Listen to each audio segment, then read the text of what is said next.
Hello everyone, welcome to Kudos classes. आज हम लोग देखेंगे कि रीजनिंग, इसमें एक छोटा सा ही चैप्टर है डाइस, जिसको हिंदी में पासा भी कहते हैं। आज हम लोग देखेंगे पासा। पासा होता क्या है, कितने प्रकार के होते हैं और इससे अगर कोई भी क्वेश्चन आता है तो हम लोग किस तरह से सॉल्व करते हैं। तो चलिए देखते हैं। सबसे पहले इसका डेफिनेशन यहाँ पे है। पासा, जिसको इंग्लिश में बोलते हैं डाइस, ऐसे त्रिआयामी थ्री डायमेंशनल वस्तु जिसकी लंबाई, चौड़ाई और ऊंचाई तीनों बराबर होती है, ऐसे वस्तु को पासा कहते हैं। जैसे लूडो का पासा।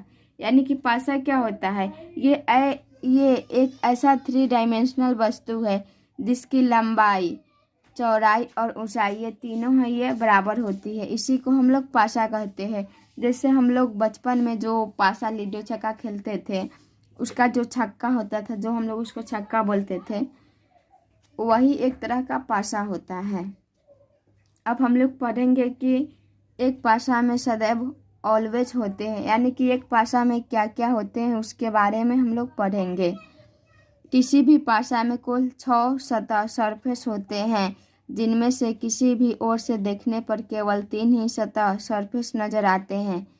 यानी कि एक पासा होता है, उसमें 6 सतह होते हैं, लेकिन आप किधर से भी देखिएगा तो उसमें 3 ही सतह नज़र आते हैं, 3 सतह नहीं नज़र आते हैं।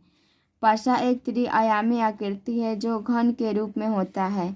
यानी कि जो पासा है इसमें 6 सतह होते हैं, लेकिन हम लोगों को 3 नहीं दिखाई देते हैं, क्योंकि ये क्या होते हैं, त्रिआयामी होते हैं, ये घन के रूप में होते हैं। जैसे यहाँ फिगर में भी दिखाया हुआ है कि जैसे यहाँ पे ये बाएं की सतह हो गया, ये पीछे की सतह हो गया, ये वाला जो दिया हुआ है ये नीचे की सतह हो गया, ये सामने की सतह हो गया, ये वाला दाएं की सतह हो गया, ये वाला, और ये ऊपर का सतह ये वाला हो गया। तो यहाँ पे 6 सतह है, लेकिन हम लोग वो 6 सतह नहीं देख सकते हैं, इसमें 3 ही सतह दिख रहा है। उसके बाद जैसे हम लोग पढ़ेंगे, किसी भी पासे की एक सतह फलक में 4 किनारे होते हैं। जैसे मान लेते हैं कि यही एक फलक लिए हैं, तो इसमें क्या है, 4 किनारे। कोई भी फलक लेंगे तो इसमें प्रत्येक में 4 गो किनारा होगा। प्रत्येक किनारा एक दूसरे की सतह से जुड़ा होता है। जो किनारा होता है ये वाला, ये एक दूसरे की सतह से जुड़ा होता है। अतः एक सतह की 4 पड़ोसी निकटवर्ती सतह होती है। यानी कि जो एक सतह के 4 पड़ोसी निकटवर्ती सतह होती है। किसी भी पासे में एक सतह के विपरीत सतह होती है। किसी भी पासे में एक सतह है, उसके विपरीत सतह होती है। जैसे यहाँ पे 6 सतह है तो 3 सतह ही दिखती है, 3 सतह नहीं दिखती है। जो 3 सतह होती है वो विपरीत होती है।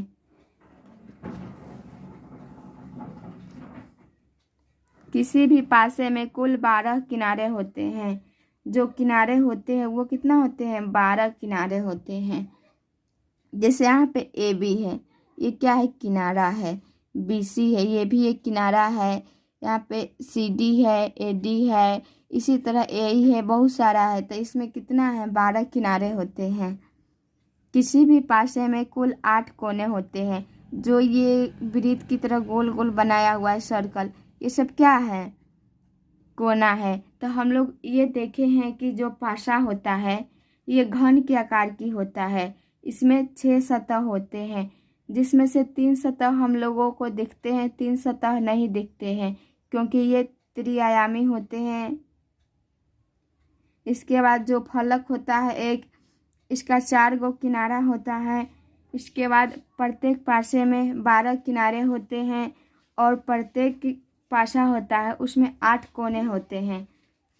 इसके बाद हम लोग पढ़ेंगे पासा का वर्गीकरण, यानी कि पासा को कितने भागों में बांटा गया है। तो जो पासा है उसको 2 भागों में बांटा गया है। एक है मानक पासा, स्टैंडर्ड डाइस, और दूसरा है सामान्य पासा, जिसको बोलते हैं जनरल डाइस। अब हम लोग देखेंगे कि मानक पासा क्या होता है। स्टैंडर्ड डाइस ऐसा पासा जिसके कोई भी 2 निकटवर्ती फलकों पर अंकित अंकों का योग 7 नहीं होता है, ऐसे पासा को मानक पासा कहते हैं। ऐसे पासा के दो विपरीत फलकों पर अंकित अंकों का योग हमेशा 7 होता है।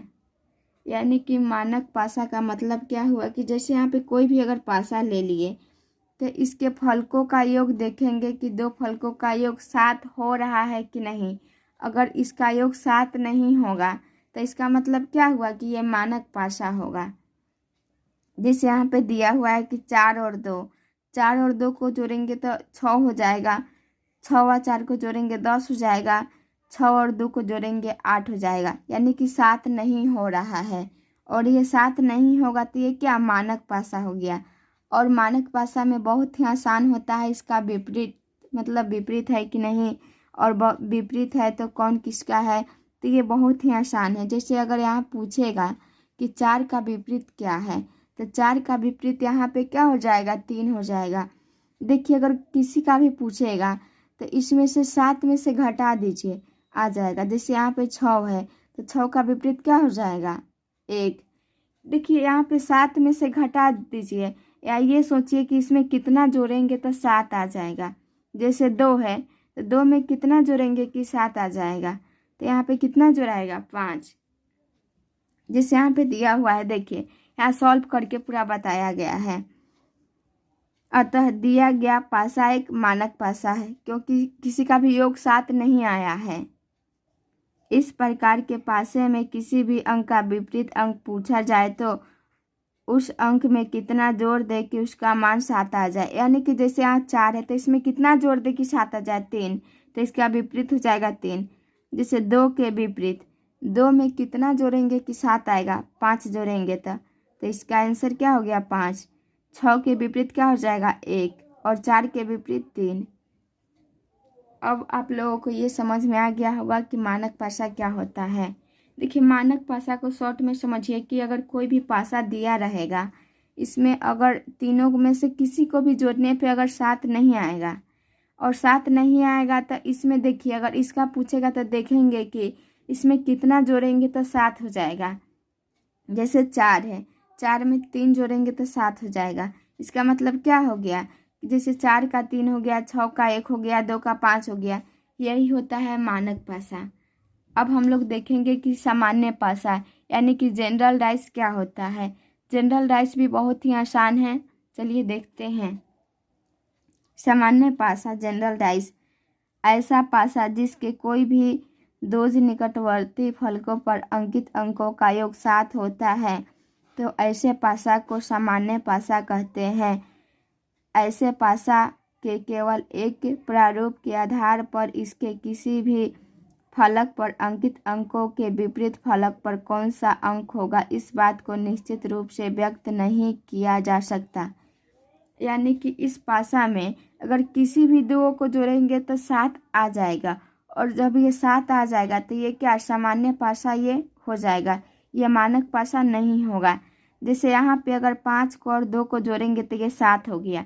अगर ये 7 हो गया तो इसका मतलब क्या हुआ, ये सामान्य पासा हो गया। और जब ये सामान्य पासा हो जाएगा तो इसमें ये फिक्स नहीं होगा कि 5 का 2 ही होगा, तो इसका मतलब निकालना पड़ेगा। देखिए अब हम लोग कैसे निकालेंगे। जैसे अगर इसमें पूछेगा कि 5 के विपरीत क्या होगा, देखिए 5 के जो विपरीत होगा, विपरीत कभी भी बगल में नहीं होगा। तो यहाँ पे देखिए बगल में क्या क्या है, 5 के विपरीत में 2 और 3 तो नहीं होगा क्योंकि ये दोनों बगल में हैं। विपरीत क्या होगा, देखिए पासा में होता है कि 1 से 6 तक संख्या होती है। तो यहाँ पे देखिए 5 का 2 और 3 नहीं होगा, तो 2 और 3 के अलावा जो बच जाएगा वही होगा। तो इसका क्या हो जाएगा, 1, 4 या 6, इस तीनों में से कोई भी हो सकता है।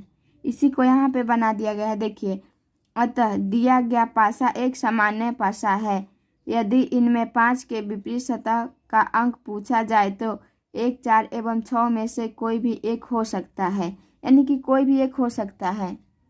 तो आप लोगों को ये समझ में आ गया होगा कि पासा क्या होता है और ये 2 प्रकार के होता है और दोनों प्रकार में क्या डिफरेंट है ये समझ में आ गया होगा। अब हम लोग चलते हैं एक्सरसाइज। चलिए देखते हैं क्वेश्चन नंबर 1। नीचे पासे के एक प्रारूप को दर्शाया गया है।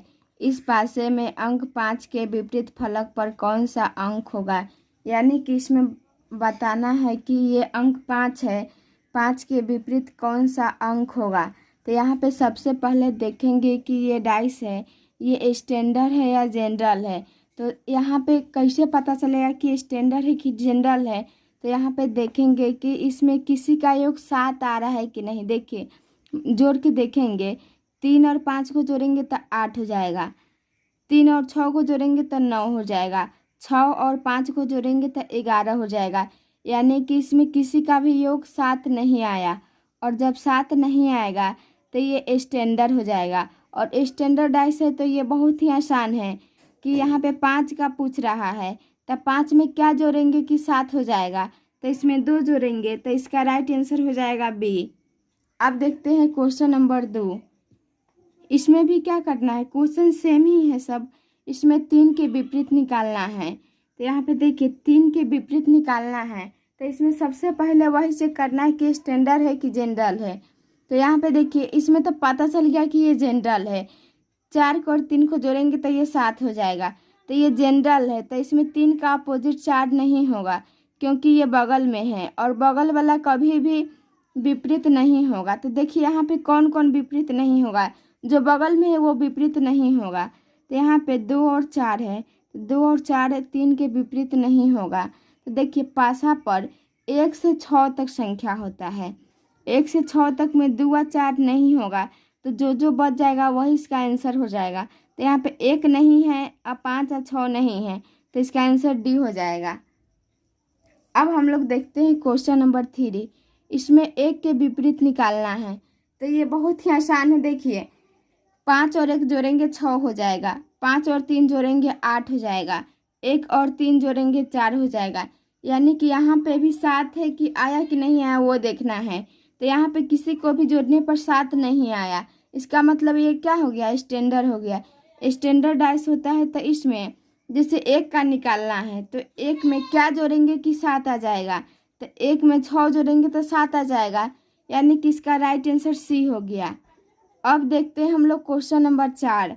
देखिए क्वेश्चन 4 में क्या करना है, 2 के विपरीत बताना है। तो इसमें देखिए 6 और 1 7 हो गया, यानी कि ये क्या हो गया, कौन सा डाइस हो गया, ये जनरल हो गया। और जब जनरल होता है तो बगल वाला कभी भी विपरीत नहीं हो सकता है। तो 2 के विपरीत 1 और 6 नहीं होगा। 1 और 6 के अलावा और क्या क्या बच जाएगा 1 से 6 तक संख्या में। देखिए 1 और 6 के अलावा यहाँ पे देखिए 2 है, तो 2 नहीं होगा, 3 4 5, यही चारों में से कोई हो जाएगा। तो इसका राइट आंसर डी हो गया। देखिए अब इसमें बताना है, यदि 2 ऊपर के सतह पर हो तो इसके पड़ोसी सतह पर कौन कौन अंक मिलेंगे। यानी कि देखिए 1 से 4 तक क्वेश्चन में क्या निकालना था, विपरीत निकालना था, लेकिन इसमें विपरीत नहीं निकालना है। क्वेश्चन 5 में इसमें है कि पड़ोसी, यानी कि बगल में कौन कौन सी संख्या हो सकता है। तो देखिए इसका डाइस ये वाला है। तो इसमें देखिए 2, सबसे पहले तो इसमें निकालेंगे 2 के विपरीत क्या होगा। तो देखिए यहाँ पे 6 को और 2 को जोड़ेंगे 8 हो जाएगा, 6 और 4 को जोड़ेंगे 10 हो जाएगा, 2 और 4 को जोड़ेंगे 6 हो जाएगा। यानी कि यहाँ पे 7 आया कि नहीं वो ही पहले पता करेंगे। देखिए कोई भी क्वेश्चन रहेगा सबसे पहले पता करेंगे कि ये स्टैंडर्ड है कि नहीं है। तो यहाँ पे ये स्टैंडर्ड है कि नहीं है, ये स्टैंडर्ड है, क्योंकि किसी का भी योग 7 नहीं आया है। और जब 7 नहीं आया तो 2 के विपरीत क्या हो जाएगा, 2 में क्या जोड़ेंगे कि 7 आएगा, 5 जोड़ेंगे। तो यहाँ पे इसका 2 का विपरीत 5 हो गया, तो 2 का विपरीत 5 हो गया। तो विपरीत वाला कभी भी तो इसका पड़ोसी नहीं होगा, क्योंकि ये बगल में नहीं होगा। तो 2 और 5 को छोड़ के डाइस में 1 से 6 तक संख्या होती है, जो बच जाएगा वही इसका आंसर होगा। तो देखिए 1 नहीं है इसमें तो 1 हो गया, उसके बाद 2 है तो 2 नहीं है, इसमें 3 4 नहीं है तो यहाँ पे आ गया, उसके बाद 5 है तो 5 नहीं आया, और यहाँ पे देखिए 6 है नहीं ना है तो 6 भी आ गया, यानी कि इसका राइट आंसर सी हो जाएगा। अब हम लोग देखते हैं क्वेश्चन नंबर 6।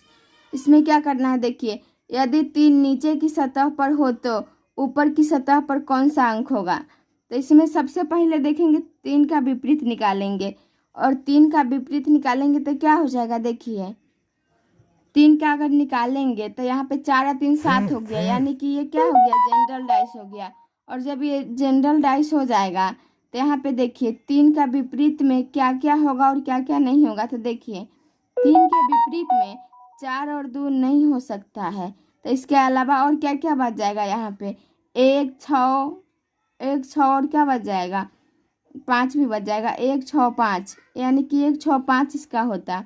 तो यहाँ पे जानकारी अधूरी है, यानी कि इसमें से कोई नहीं होगा ऑप्शन, इसीलिए यहाँ पे इसका डी लगा देंगे। अब देखते हैं क्वेश्चन नंबर 7।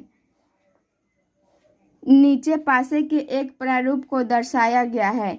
इस पासे में अंक 6 के विपरीत सतह पर कौन सा अंक होगा, यानी कि 6 के विपरीत इसमें कौन सा होगा। देखिए 2 और 6 को जोड़ेंगे 8 हो जाएगा, 2 और 5 को जोड़ेंगे 7 हो जाएगा, 6 और 5 को जोड़ेंगे 11 हो जाएगा।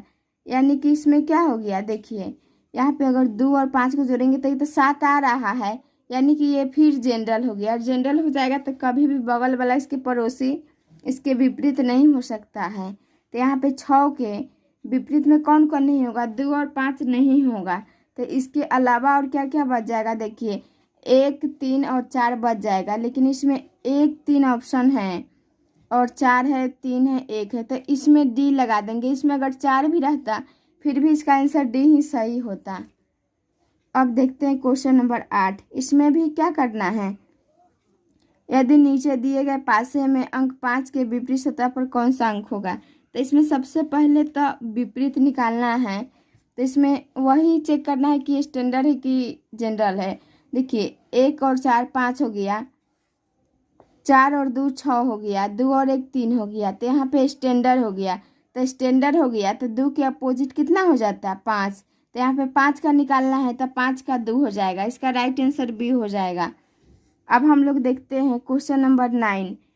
देखिए 1 से 8 तक तो टाइप 1 था, लेकिन यहाँ से क्या है टाइप 2 है, क्योंकि इसमें क्या है 1 से 8 में क्वेश्चन में दिया हुआ था कि सब में 1 गो डाइस था, लेकिन इसमें क्या है 2 डाइस है। तो इसका मतलब थोड़ा सा सॉल्व भी कर सकते हैं कॉपी पर। देखिए नीचे दिए गए पासे में अंक 4 के विपरीत सतह पर कौन सा अंक होगा, यानी कि जो 4 है इसके विपरीत सतह पर कौन सा अंक होगा। देखिए ये डबल कॉमन केस में आ गया। देखिए इसमें और इसमें कॉमन क्या है 3 और 5 है कॉमन, ये वाला और ये वाला कॉमन है, और जो कॉमन नहीं होता है जो बच जाता है वही एक दूसरे के विपरीत हो जाता है। तो यहाँ पे 4 के विपरीत क्या हो जाएगा 2, तो इसका राइट आंसर क्या हो गया बी हो गया। अब हम लोग देखते हैं क्वेश्चन नंबर 10 से 10 में क्या दिया हुआ है। देखिए क्वेश्चन 10 भी है कि इसमें अब टाइप 2 ही चलेगा, क्योंकि टाइप 1 अब खत्म हो गया, यानी कि एगो डाइस वाला खत्म हो गया। अब जितना क्वेश्चन है 2 डाइस है 3 डाइस है, आगे 4 भी आ सकता है, हम लोग आगे देखेंगे। देखिए इसमें 10 में क्या करना है, नीचे एक ही पासा के 2 प्रारूप को दर्शाया गया है। यदि इस पासा में अंक 4 को ऊपरी फलक पर कर दिया जाए तो ऐसी स्थिति में निचले फलक पर कौन सा अंक होगा। तो इसमें सबसे पहले तो विपरीत निकालना होगा कि किसका विपरीत कौन आ रहा है, उसके बाद ही पता चलेगा। देखिए क्वेश्चन नंबर हम लोग देखते हैं 10 नंबर से, क्योंकि 1 से 9 तक तो सीधे बन गया है, लेकिन देखिए यहाँ पे अगर देखिए यहाँ पे कौन कौन कॉमन है, 1 और 1 दोनों में एक ही कॉमन है, यानी कि सिंगल कॉमन है। और जब सिंगल कॉमन होता है, जो कॉमन होता है उस वहाँ से घड़ी के दिशा में चलते हैं।